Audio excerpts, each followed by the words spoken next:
Wow, am I thankful for my corporate overlords. Metroid 5 has been announced as Metroid Dread, and personally, I cannot be happier. My first Metroid game was Fusion back in 2001, and this will be the first continuation of that story since. All of the other Metroids that have been released in the meantime have taken place somewhere between Metroid 1 and Fusion. Where they fit in that timeline depends on how much you want Other M to make sense, but I assume Metroid 5 is going to be marketed towards a huge amount of people that have never touched the series. That is what this video is going to try to amend. Based on several criteria, I will help you start your journey through this fantastic Metroid series. But first, let's go over what games you should or should not be playing. First of all, none of the Prime games should be necessary. As great as they are essentially a spin-off series. As an SAT question, Prime is to Metroid as Persona is to SMT. It's a spin-off of sorts that has ballooned in popularity. Like I said, not bad games, just not essential for October 8th. This leaves Other M.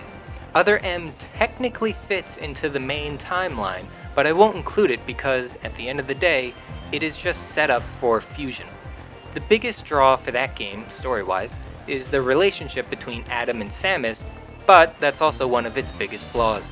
Maybe play it after everything else, and if you do play it, definitely use the Maximum Edition mod. Link for my video on that is in the top right and in the description. For Metroid 1, the GBA remake Zero Mission completely replaces the original in my opinion. Even with ROM hacks that add a save feature and other quality of life improvements, Zero Mission is the definitive version of the game.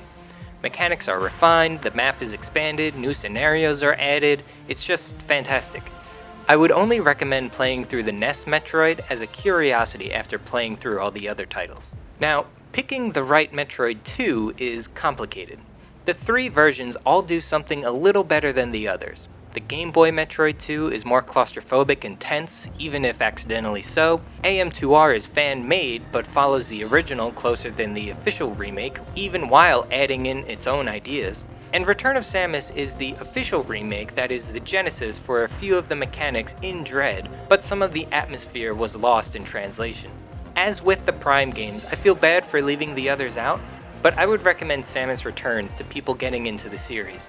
It was made by the same developers that are going to make Metroid Dread, and it's a great remake all things considered. Honorable mention to AM2R though, the features that were added by the community post-release are just something else. Now for just the essential games to have some context for Dread. Honestly, I think you only truly need to play through Super Metroid and Fusion.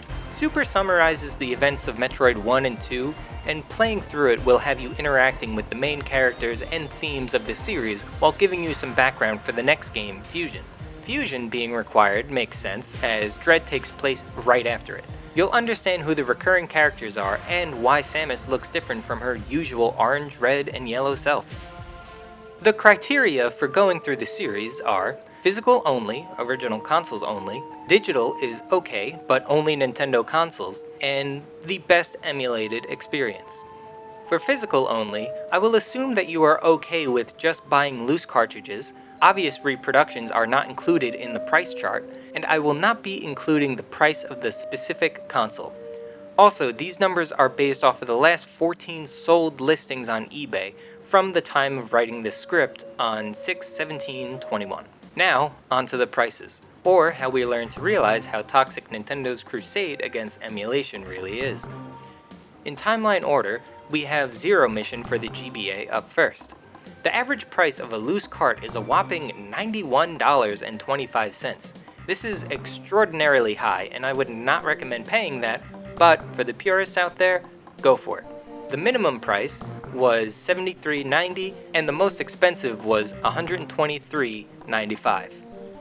Next is Samus Returns, which isn't too bad right now.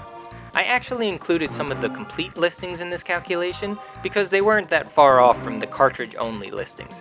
You might be able to find it brand new in a retail store for $40, but secondhand online it averages for about $42.37 with a minimum of $36.95 and a high of $50. After that we have Super, which I actually think has gone down in price since I last checked. the average is just $80.42, with a low of $65 and a high of $99.99. Still pretty pricey for an older game, but it is Super Metroid after all. Finally, we have Fusion coming in at $68.42 on average, $45 low, and a $94.95 high. Once again, not horrible, but it is still pretty pricey. It is the cheapest of the old games though, so I gotta give it that. All in all, to play these games on original hardware, the software itself would cost around $282.47. If you only want to play through Super and Fusion like I recommended before, it's about $148.84. 100% of that money will not go to Nintendo, by the way. If you are a purist and have the money to burn, go for it. However, for my more budget-conscious gamers out there, the next section might be for you.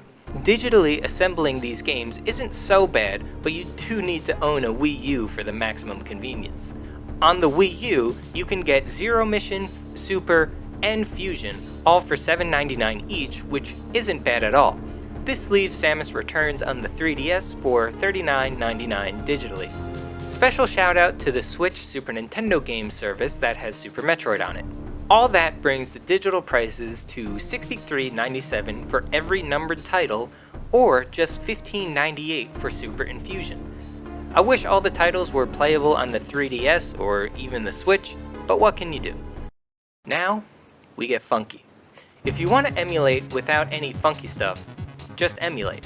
I won't go into setting up basic emulators here, but I will be recommending ROM hacks and the like in this section. These ROM hacks and such are for a first playthrough or a repeat playthrough with some variety. With that explained, let's start. Zero Mission is pretty good as is, but the Project ZM ROM hack adds a few features that make the game a bit of a more pleasant experience. Most of the changes seem to be speedrunner friendly to my casual eyes, but things like charging to bring in pickups is a welcome addition. For Samus Returns, I'm going to self-promote a little bit and promote my control scheme I posted forever ago. My control scheme uses Steam input to allow you to play through the entire game without needing to use the mouse for actions. Link to that video is in the top right and in the description. Okay, I don't think Super is a perfect game, and some ROM hacks are legitimately better than the vanilla experience.